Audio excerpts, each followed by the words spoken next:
이번부터 저희 전공 및 진로와 연관된 2040년 미래사회의 모습에 대해서 발표를 맡은 융합전자공학과 18학번 한교현이라고 합니다. 지금부터 제게 주어진 10분 동안 IoT로 보는 2040년 미래사회라는 주제로 말씀을 드려보려고 합니다. 먼저 발표를 시작하기 전에 구성을 말씀을 드리면 이제 저희 학과 소개를 간략하게 해서 저희 학과가 무엇을 배웠는지 그리고 무엇을 중점적으로 배웠는지 말씀을 드리고요. 그 다음에 이제 역사가 아까 중요하다고 말씀하신 발표자분 계셨는데 그것처럼 미래사회의 모습을 제시하기 전에 미래사회의 역사가 어떻게 배웠는지 역사를 보면서 앞으로 미래 기술은 어떤 게 중요하고 그 기술이 무엇인지 생각해 볼 시간을 가져보도록 하겠습니다. 또 그 기술을 이제 설명을 하면서 그 기술을 이제 미래사회에 적용도 해보고 그리고 이제 그 기술의 목표가 무엇인지도 생각을 해보면서 발표를 맞춰보는 시간을 가져보겠습니다. 네. 네.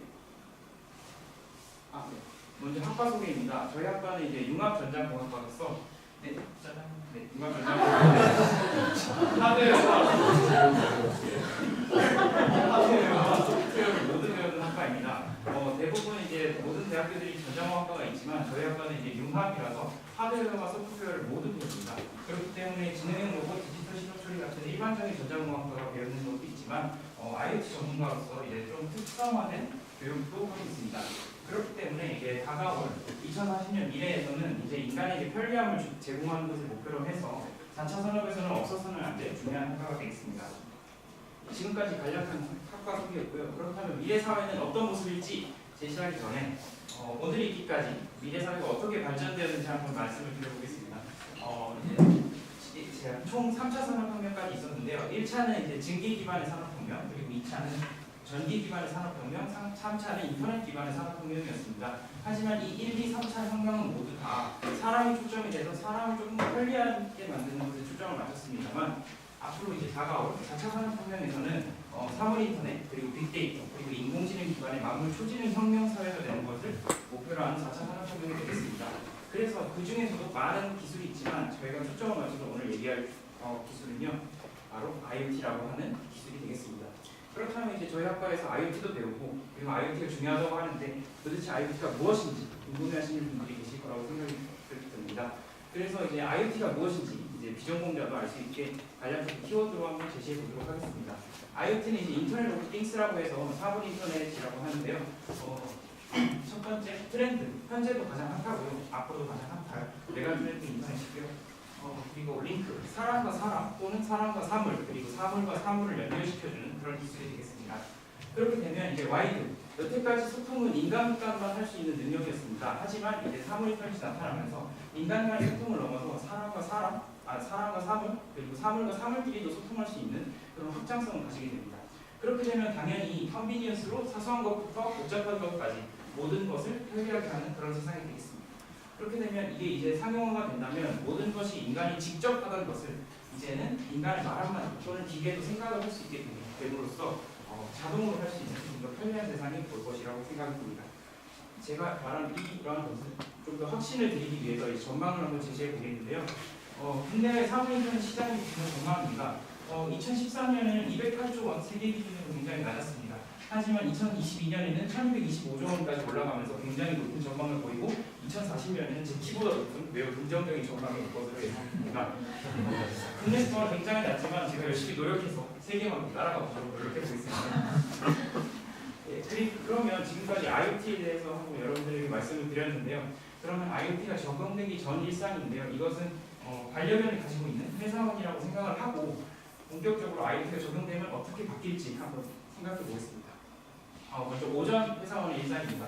여러분들이 이제 기상할 때 굉장히 힘드시잖아요. 하지만 이제 IoT가 여러분들에게 보편화가 된다면 더 이상 기상할 때 힘들지 않습니다. 왜냐하면 이제 밤 11시부터 여러분들의 가전제품 및 가구들이 모두 다 연동이 되고 소통을 하면서 얘가 빨리 11시 자야 돼 하면서 어거지로 재울 겁니다. 그리고 아침 7시가 되면 창문이 열리고 커튼이 열리고 막 따르릉 울리고 그 다음에 소리도 치면서 억지로 여러분들 깨워줄 거고요. 그리고 출근 시간에도 이제 더 이상 해공이륙을 타지 않으셔도 돼요.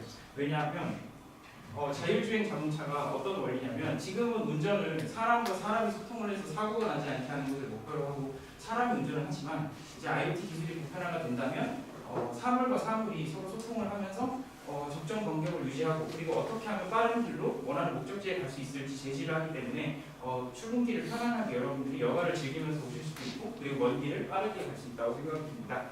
또 회의 또한 여러분들이 조별과제 생각하시면 편한데요. 조별과제 딱 5명이 모이면 언제 시간 되세요? 언제 시간 되세요? 언제 시간 되세요?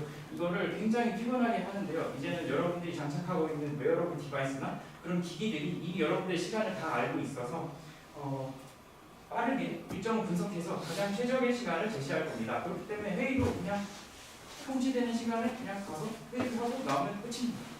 그 다음에 점심도 이제 40년이 되면 저희 로봇 전문가도 있는데요. 그런 웨어러블 디바이스가 발전이 되면 여러 가지 모든 기기들이 장착만 함으로써 많은 것들을 알 수 있을 거라고 생각이 들어요. 그래서 그런 빅데이터나 또 그런 인공지능을 합쳐서 사람들에게 분석한 내용 토대로 맞춤형 식단도 제공하는 그런 IoT 세상이 되겠습니다.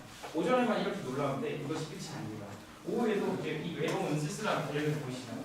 여러분들 집에도 반려견이 계신 분들이 있을 거라고 생각이 드는데요. 이제 이 반려견이 더 이상 쓸쓸하지 않습니다. 왜냐하면 IoT가 TV도 틀어주고 추우면 난방도 해주고 더우면 에어컨도 틀어주고 하면서 반려견과 놀아줄 겁니다. 그러면 이제 IoT 기술은 이제 여러분들에게 개에게 친구가 되어주기도 하고 그리고 여러분들에게 안심을 주기도 할 겁니다. 병원 병석 또한 이제 아프면 이렇게 기다릴 필요가 없습니다. 왜냐하면 여러분들이 장착하고 있는 모든 기기들이 모든 정보를 이미 병원에게 제시를 해줄 거고요. 그럼 병원에서는 그냥 그 정보를 토대로 진단만 내려주면 됩니다. 따라서 정신없는 직원들은 여유를 갖게 될 거고요. 그리고 바쁜 환자들은 굉장히 신속하게 빨리빨리 진단을 받을 수 있고 의사에게는 모든 것을 다 알고 있기 때문에 정확하게 진단을 내려드릴 수 있을 거라고 생각이 들어요. 그리고 여가 시간도 크게 다르지 않습니다. 여러분들 시험 보고 나면 굉장히 피곤하고 힘들 겁니다. 하지만 그래서 놀려고 하니 무엇을 해야 될지 모를 수도 있어요. 예를 들면 시험을 봤는데 피곤해. 그러면 IoT가 분석을 해서 이 사람 스트레스가 높으니까 락뮤직을 들으면 좋겠다 해서 사전에 이미 분석한 내용을 토대로 락뮤직 공연을 예약을 한다든가 그 다음에 이제 잠이 너무 많다 그러면 IoT가 이미 분석을 해서 여러분들 여가 시간에 잠을 자라 이렇게 제시를 해줄 수 있을 것 같습니다. 그렇게 원하는 곳을 스스로 빠르게 추천을 해주면서 지루한 일상에서 새로운 즐거움을 줄 수 있는 그런 기술이 되겠습니다. 그리고 마지막에 귀감이 지침인데요. 혼자 사시는 분들 굉장히 집에 들어오면 쓸쓸합니다. 왜냐하면 불이 다 꺼져 있고요. 특히 겨울에는 난방도 안 돼 있습니다. 그래서 굉장히 눈물 나는 그런 세상이 됐는데 IoT가 있다면 짜증나고 하면서 불 다 켜져 있고 난방도 다 해주고 반려견도 달려와서 반려주니까 따뜻하고 그러면 IoT가 적용된 미래사회 모습을 종합적으로 한번 제시해 보려고 하는데요. 제가 방금 전에 제시한 내용은 한 명에 대한 일반적인 상황에 대한 내용이었는데요. IoT가 적용된다면 이제 분야를 가리지 않고 로지스틱스, 스마트 홈, 에듀케이션, 헬스, 가버넌스, 오피스 등등 모든 분야에서 올인원 하나가 되는 통합적인 사회가 될 것으로 예상이 됩니다. 그렇기 때문에 모든 것을 편하게 할 수 있고 그냥 생각만 하면 당연하게 빨리빨리 되는 그런 느낌이 있고 그러면 여태까지 IoT 일상생활에 적용을 해봤고 그다음에 궁극적인 목표가 뭔지 궁금하실 거라고 생각이 들어서 말씀을 드리면 IoT에 대해서 책을 쓴 사람이 이런 말을 했습니다. 스마트 먼지같이 IoT가 확산되어서 기술이 사회를 변형시키는 것이다 라고 말을 하기도 했는데요. 저도 이것과 크게 다르지 않습니다. 미래에는 사물인터넷이 당연시되어서 사물인터넷이라는 용어 자체가 없어지게 되는 것을 저희 오늘 발표의 목표이자 뜻이라고 생각을 합니다. 이것에 대한 간단한 예시를 제시를 해보면 아이폰을 제시를 할 수 있을 것 같습니다. 여러분들 2007년에 스마트폰 아이폰이 딱 나왔을 때 여러분들 열광하고 환호를 하고 오늘날까지도 혁신이라고 말을 하고 있는데요. 그것이 이유는 감성이 아니고요. 길거리에서 인터넷을 할 수 있다는 그것 자체가 굉장한 혁신이었습니다. 하지만 여러분들이 지금 길거리에서 인터넷을 한다고 엄청난 혁신이라고 하지 않습니다. 왜냐하면 당연하게 됐거든요. 그리고 그것이 굉장히 놀라운 것이 아니에요. 왜냐하면 이미 시간이 지났거든요. 그래서 지금부터 22년 뒤 IoT가 보편화되는 세상에서는 사물인터넷이 당연히 시작되어서 사물인터넷이라는 개념 자체도 없지만 굉장히 편리한 세상이 있지 않을까라고 생각이 듭니다. 네, 그래서 지금 인류는 험난한 과거를 거쳐서 지금 현재에 와 있고 앞으로 과거와 미래를 기다리고 있는데요. 하루 한 달만 지나도 굉장히 불편하게 살고 있기 때문에 어떠한 미래가 우리에게 다가올지는 아무도 모릅니다.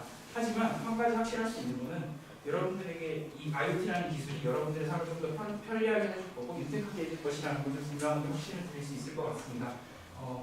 제가 아직 1학번이기 때문에 전공적인 내용 깊지 않고 부족한 분이 많았을 거라고 생각이 듭니다만 그래도 마지막까지 끝까지 경청해 주셔서 감사합니다. 제가 준비한 것은 여기까지입니다.